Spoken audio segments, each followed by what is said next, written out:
Welcome back to the Business of Becoming. I'm your host, Stephanie.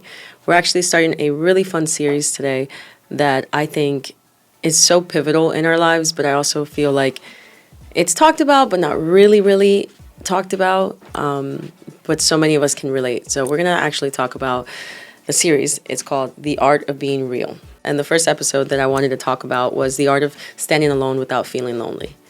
And I think that's something that we all come across as just regular individuals. And yeah, you really do come across it as a business professional as you're kind of tearing up to the top, or you're the owner of your own business. There's a lot of times where you feel like you're completely alone, and that loneliness kind of just consumes you. So we're going to attack those things today, and we're going to realize that there's a difference between loneliness and rejection, and actually separation and alignment. And those two things are really important to find out. So I'm excited to share it with you guys today.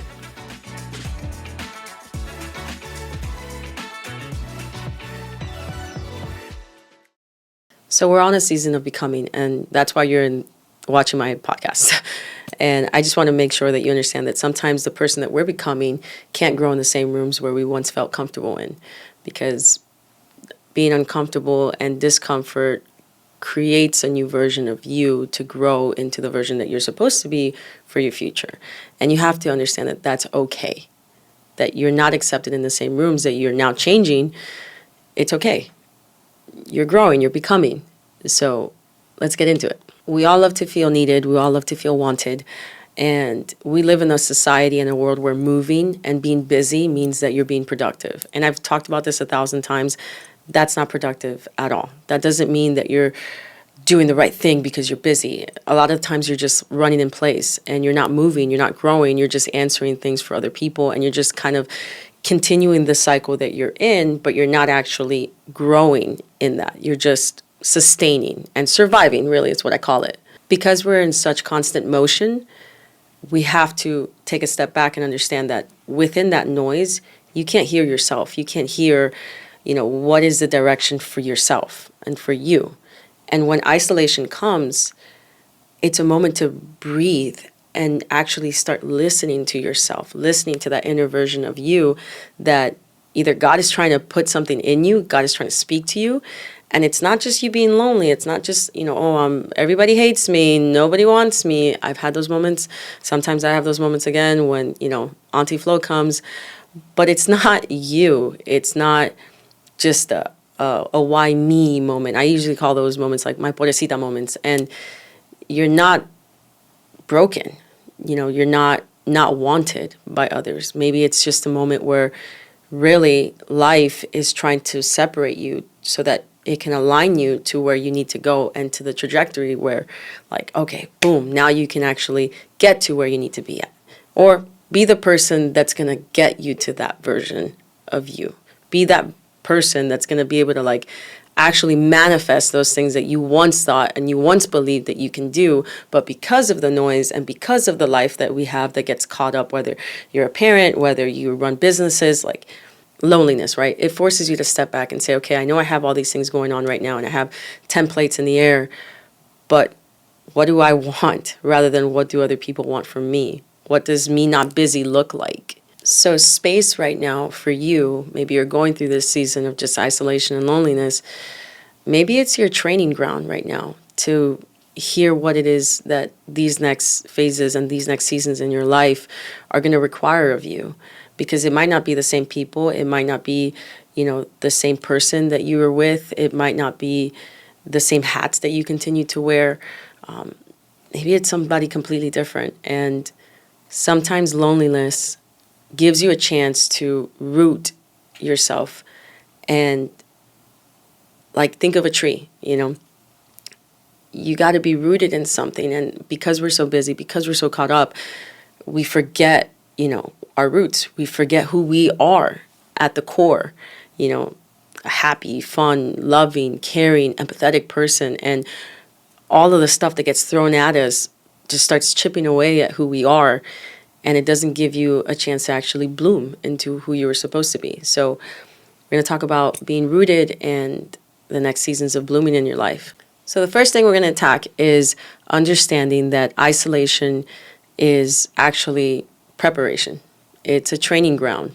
It's really not just you and everybody hating you, it's that moment where you can sit back and say, okay, what is it that I need to work on in myself, right? I can give you a really cool example that just recently happened in my life, right? So this whole year has been crazy and has definitely changed the people that have been around me, the people that I've leaned on for a big part of my life. Everything's changed. Like for me, everything. And quick story, my family, my sisters, are probably the people that I've leaned on most of my life, right? We all have seasons where we hate our sisters, and like then they become your best friends, and then like you hate each other again, and then you become your best friends, whatever. But they were my core. They were definitely the people that I would go to for anything, whether it was like something good, bad, whatever. They were just there, and they ended up moving. And I felt like everything was kind of just like, what the heck? I felt a whole other level of loneliness because, maybe you're not close to your sisters or whatnot, but think about your support group just completely moving away.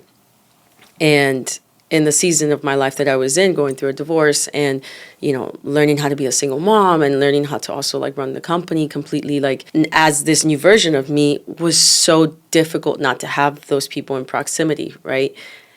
And I had to understand this process so much. And I'm talking to you from where I'm learning and where I grew from this whole season. And I'm still learning and I'm still growing because I realized that I was happy for them, but then I got real sad. And I was like, why would they do that when I need them right now?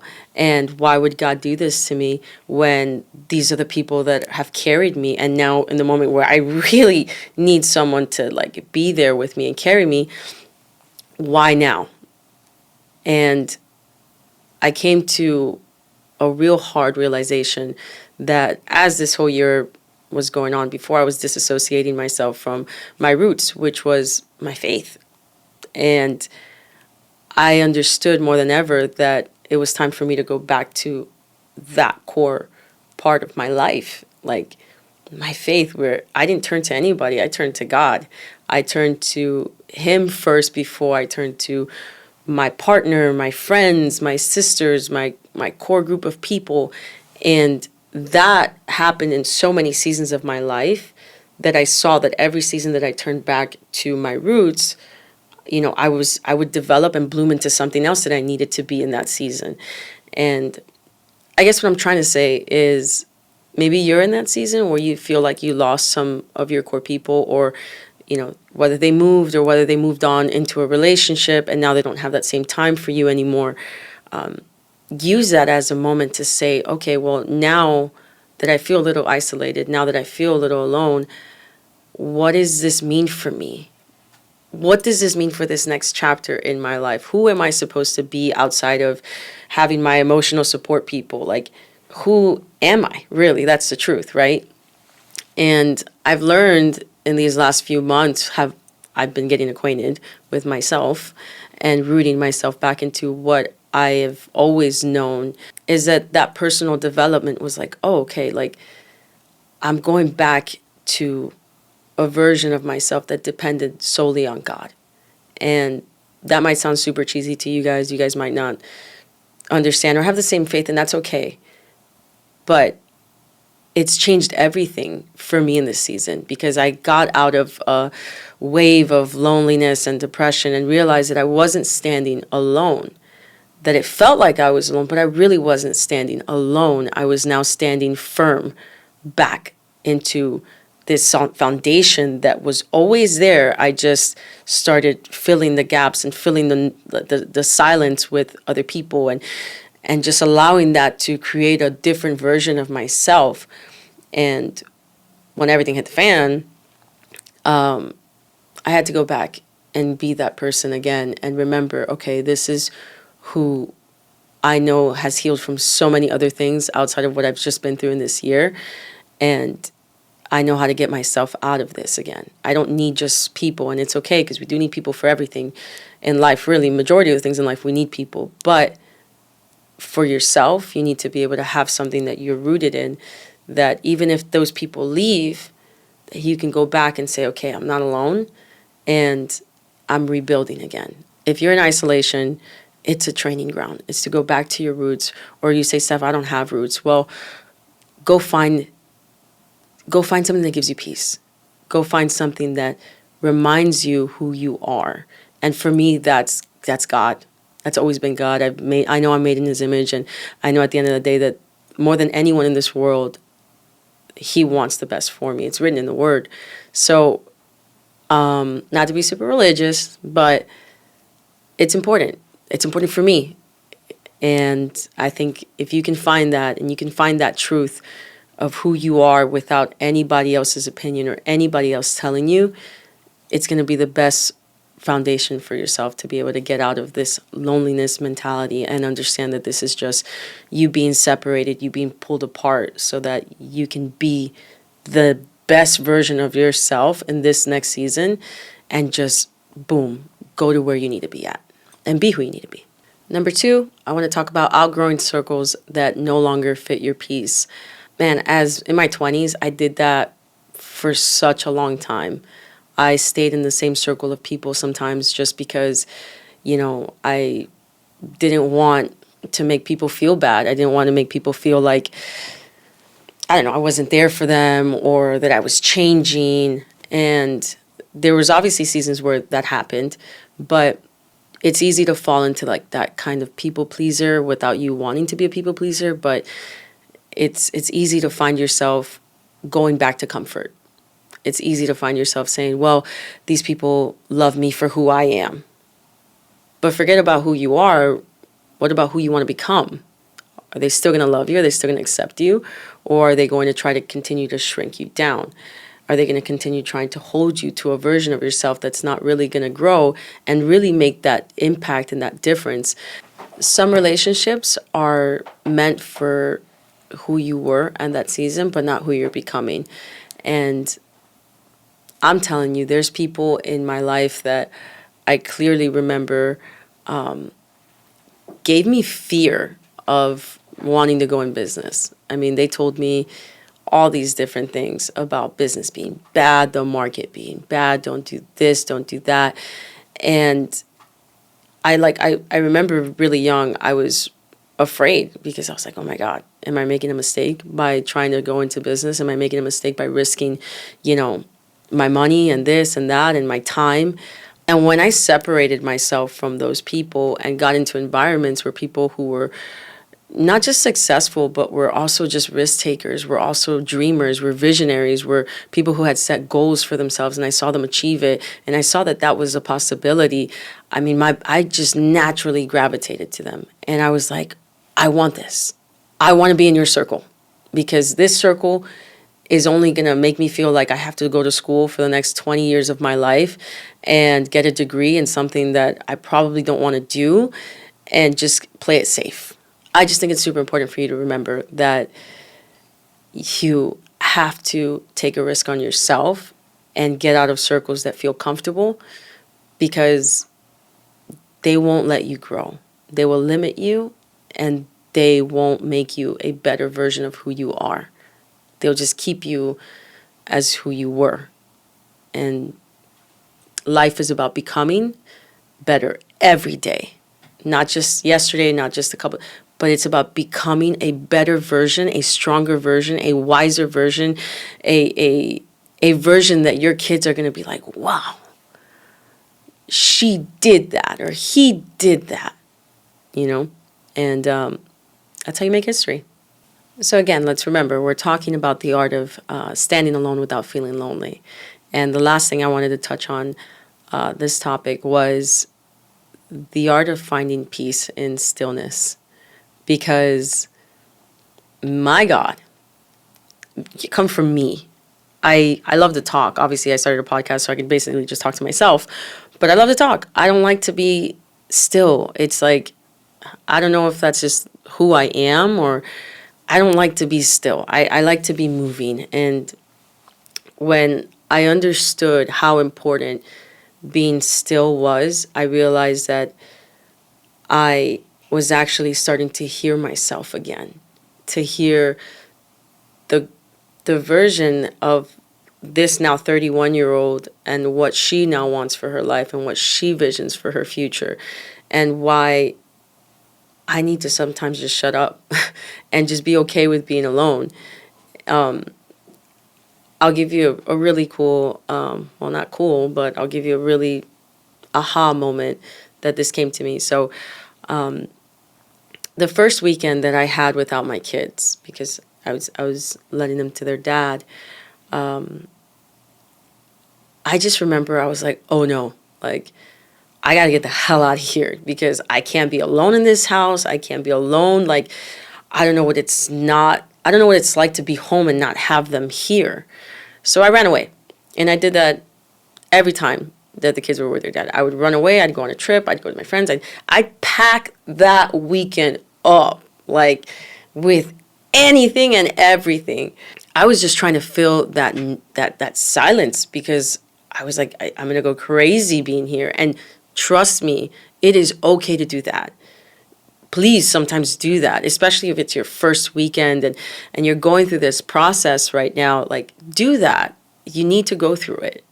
However, I realized that I was only prolonging the inevitable, where I was going to end up not doing something, either one day or a weekend or whatever it was, and I was going to be alone with my thoughts. And I remember specifically the first weekend that I was like, I'm just going to actually stay home and be with myself and just figure out what it feels like to just be home alone again. I felt like I was, back as a teenager, and I didn't know what to do. I started putting on music, and I was just like, okay, this is weird. And, cooking. And then slowly but surely, I started to really find myself again. And I started hitting the gym. I started really finding my inner peace in that stillness.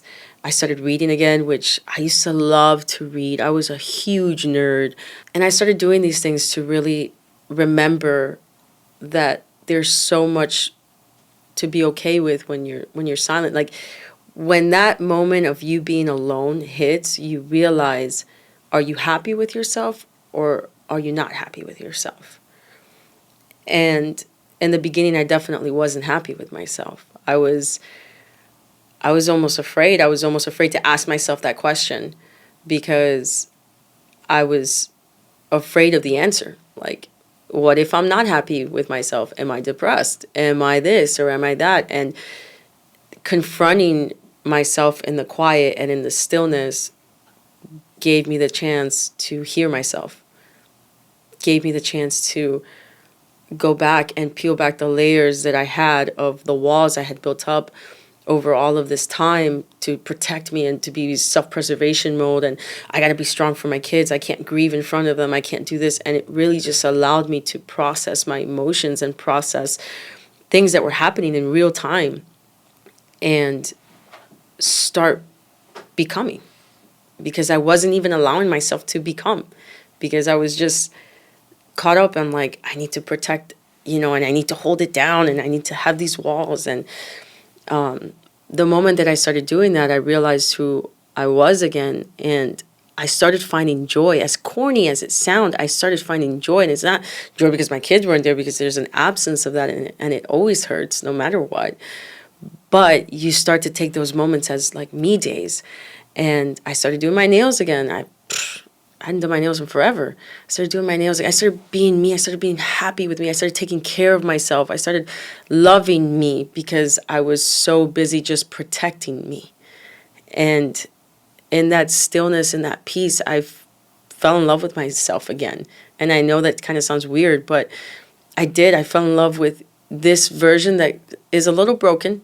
It's a little trying to get there. It's a little choo-choo, like it's almost going in full motion, but I started loving her and I started taking care of her.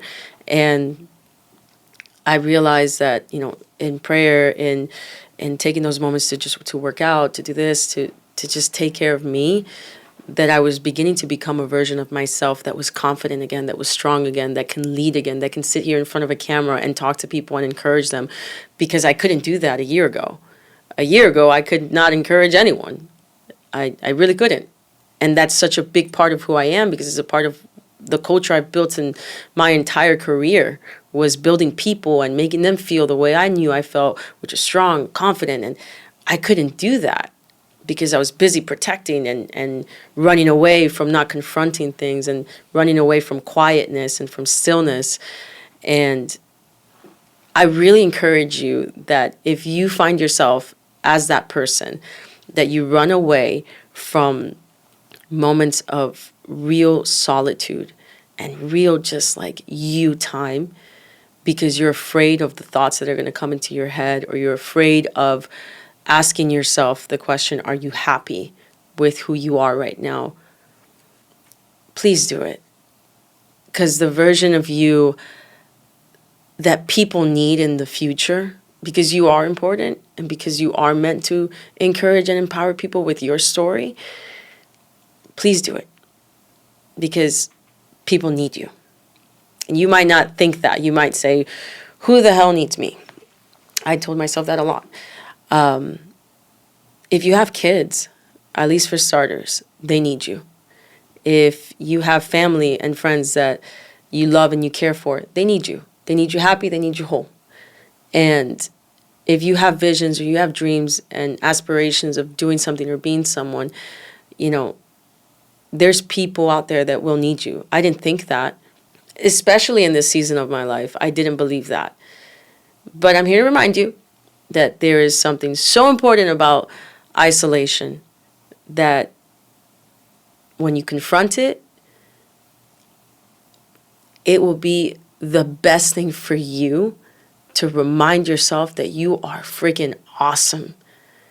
Like, you are freaking awesome. This is not just a motivational thing or a TED talk of empowerment, but you are an amazing human being, and you can decide to either be an amazing human being and do something with that, or just be someone who's quiet and passive and just let life pass you by and just go with the flow and not make an impact in people's lives. You can decide that. So choose to be a person that will make an impact in someone's life, even if it's just one person. Even if it's just one person. That's enough. That's enough. That's enough for me. Even if I have all this set up for this podcast, and if even just one person can resonate and say, this made me better, this made me want to become a better human being and a better individual, then I'm good. I'm okay.